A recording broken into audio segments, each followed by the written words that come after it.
विषय आता आपल्याला अल्कलाइज वॉटरबद्दल बोलायचं आहे, बरोबर.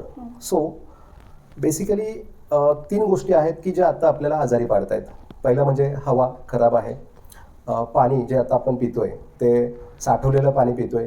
त्याच्या अगोदर पूर्वी आपण नैसर्गिक पाणी प्यायचो, वाहतं पाणी प्यायचो, जे नदीचं असेल, झऱ्याचं असेल.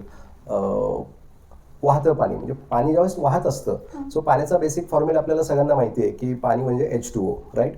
पण ज्यावेळेस H2O वाहत असतो त्यावेळेस आदळून ज्याची मॉलिक्यूल ब्रेक होतात, हायड्रोजन आणि हायड्रॉक्सिल मॉलिक्यूल सेपरेट होतं, म्हणून आपण वाहत्या पाण्याला लाईव्ह वॉटर म्हणतो. ही एक प्रॉपर्टी झाली त्या पाण्याची, जे आपण वेगवेगळ्या आयोनायझरमधून ती काढू शकतो, राईट. दुसरी त्या पाण्याची प्रॉपर्टी म्हणजे जसं तुम्ही सांगितलं की अल्कलायझेशन.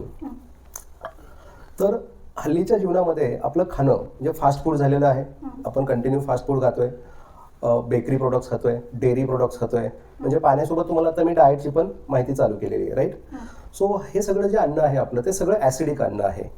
इव्हन आपण जे आता खातोय, जे पण फॅक्टरीमधून आलेलं अन्न आहे आपल्या घरामध्ये, लाईक पोहे, राईट, जे पण रिफाईन करून आलेलं अन्न आहे आपल्या घरामध्ये, ते पूर्ण प्रोसेस फूड आहे. प्रोसेस फूड म्हणजे केमिकलयुक्त आहे. आणि जे पण शेतातून अन्न आलेलं आपल्या घरामध्ये ते पण पेस्टिसाइड्स युक्त आहे, म्हणजे ते पण केमिकलयुक्त आहे, ॲसिडयुक्त आहे. सो आपण आपल्या बॉडीला ॲसिडिक बनवतोय आपल्या खाण्यामधून. काही लोक गर्व करतात की नाही आम्ही बाहेरचं काही खात नाही, ठीक आहे. पण त्यांच्या घरच्या अन्नामध्येच जर केमिकल असतील, त्या कांद्यामध्ये, पोह्यामध्ये, बरोबर, राईसमध्ये, सर्व पालेभाजी जो आहे त्याच्यामध्ये जर केमिकल्स असतील आणि त्या केमिकल्समधून बॉडी आपली ॲसिडिक होते, त्याला आपण ॲसिडिक स्ट्रेस म्हणतो, ठीक आहे.